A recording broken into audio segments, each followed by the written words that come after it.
পদ্ধতি কি?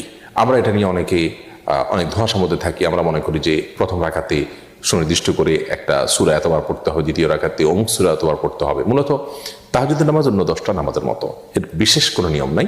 তবে হ্যাঁ, নবী সাল্লাল্লাহু আলাইহি ওয়াসাল্লামের হাদিস রয়েছে, সালাতুল লাইলি ওয়ান নাহারি মাসনা মাসনা, রাত এবং দিনের এই নফল বা এক্সট্রা নামাজগুলো 2 রাকাত করে আদায় করতে হয়। বিধায় আমরা তাহাজ্জুদের সালাত 2 রাকাত করে আদায় করবো, এটাই হলো উত্তম। আর এই 2 রাকাত করে যে আদায় করব সেটা অন্য সাধারণ নামাজের মতোই আমরা পড়বো। অন্য সালাতগুলো যেরকম পড়ি, হাত বাঁধার পর আমরা দোয়া ইস্তেফতাহ বা সানা পাঠ করার পর সূরা ফাতিহার পরে যে কোনো সূরা আমরা মিলাতে পারি, এবং যত লম্বা সূরা পড়তে পারি তত উত্তম, যত সময় নিয়ে যত ধীরে ধীরে পড়তে পারি ততই ভালো। এরপর আমরা রুকু সিজদা করে দ্বিতীয় রাকাতে দাঁড়িয়ে সূরা ফাতিহার পরে আবার যে কোনো সূরা আমরা পাঠ করতে পারি। প্রথম রাকাতে অমুক সূরা এতবার, দ্বিতীয় রাকাতে তমুক সূরা এতবার, এরকম কোনো নির্দিষ্ট কোনো সূরাও নেই, নির্দিষ্ট কোনো সংখ্যাও নেই। এগুলো নেহায়েতই আমাদের বানানো। তবে হ্যাঁ, নবী সাল্লাল্লাহু আলাইহি ওয়াসাল্লাম